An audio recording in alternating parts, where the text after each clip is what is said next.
Salut, nous c'est Charlotte et Jérémy. Après 14 mois de road trip aux États-Unis, la semaine dernière, nous vous avons présenté notre top 10 de nos villes américaines préférées, avec en tête la ville de Denver. Allez, on y va! Maintenant, la question que tout le monde se pose, est-ce qu'on va s'y installer? Coucou tout le monde! Coucou! Alors on est en route pour Neuville-et-Dole, un petit village dans le Jura, là où habitent mon frère et ma ta sœur. sœur. Alors oui, petite anecdote un peu sympa, mon frère et sa sœur sont aussi ensemble.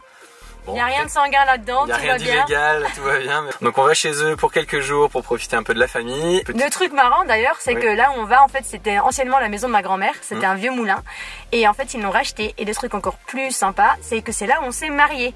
Alors attends, je précise, mariés pour la deuxième fois. Parce qu'on s'est quand même mariés une première fois à Vegas, faut que vous le sachiez. Et ensuite une deuxième fois avec la famille, dans la maison de ma grand-mère, donc qui est maintenant leur maison. Je vous mets quelques images, mais pas trop, parce que ce qui s'est passé à Vegas... Reste à Vegas. Exactement.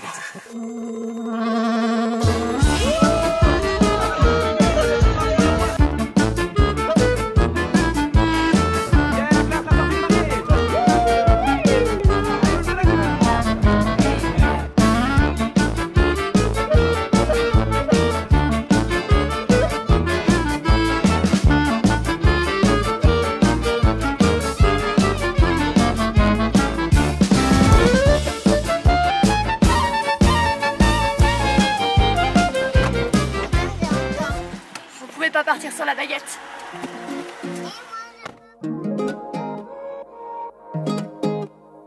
I used to spend my days introducing my guitar to my pain. Et voilà, bien arrivé à Neuville.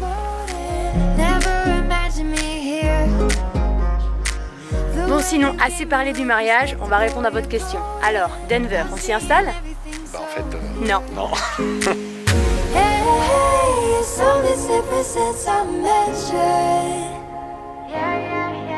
Bon alors, un an de voyage, plein de villes visitées, on trouve la ville idéale et on s'y installe pas. C'est quoi ce bazar? Qu'est-ce qui se passe? On doit vous avouer qu'après avoir tant voyagé, vous devez vous en douter, mais on a pris goût à être sur la route et goût au voyage. Donc on n'a pas envie de s'arrêter.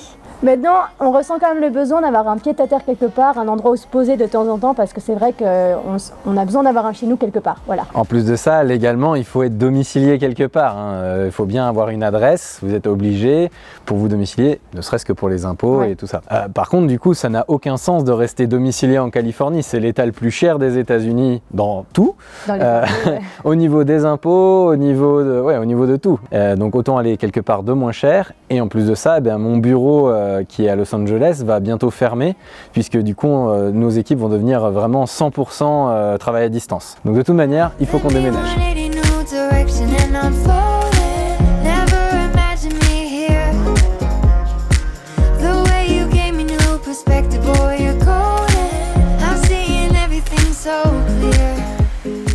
Alors pour nous, au début, l'idée c'était d'acheter une maison dans l'idée d'y vivre indéfiniment. Vraiment s'installer, vraiment se poser quoi. Maintenant, après, du coup, on a trouvé un juste milieu. C'est-à-dire qu'on va quand même acheter une maison, mais on va s'y installer peut-être quoi? Quelques mois dans l'année. Enfin, quelques mois dans l'année. Elle reste du temps. Dès qu'on veut voyager, on la mettra sur Airbnb en location. Ouais, en plus de ça, ça enlève énormément de pression dans l'achat de la maison. On n'est plus obligé de trouver la maison parfaite dans la ville parfaite qui nous plaît. Et il suffit de trouver une maison qui va pouvoir se louer relativement facilement dans un endroit qui est sympa.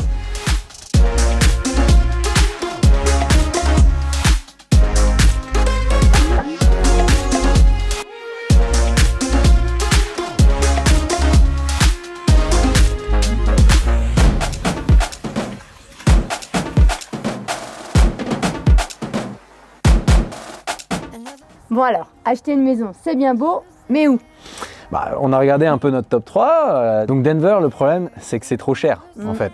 Et en plus de ça, on ferait que de très petites économies au niveau des impôts à déménager dans le Colorado. Donc on a regardé les autres villes du top 3, San Antonio et Saint-Pétersbourg. Et là, tout de suite, c'est beaucoup plus avantageux. Les maisons sont beaucoup moins chères. Et en plus de ça, c'est deux États où on ne paierait pas d'impôts. Donc ça nous ferait des économies de plus de 100 000 $ sur 5 ans, ce qui est quand même très important. Par rapport à la Californie. Bon, maintenant, pour trancher entre San Antonio ou Saint-Pétersbourg, on s'est basé sur le fait qu'on voulait la louer sur Airbnb. Donc il nous fallait un endroit quand même assez touristique. Honnêtement, je pense qu'à Saint-Pétersbourg, en Floride, on aura beaucoup plus de touristes et beaucoup plus de monde à l'année qu'au fin fond du Texas. Donc du coup, on a choisi de se baser à Saint-Pétersbourg et donc d'acheter une maison à Saint-Pétersbourg, en Floride. Et ouais. Bon, par contre, excusez-nous parce que là, il commence à faire vraiment froid, donc on va vous raconter la suite de nos projets à l'intérieur.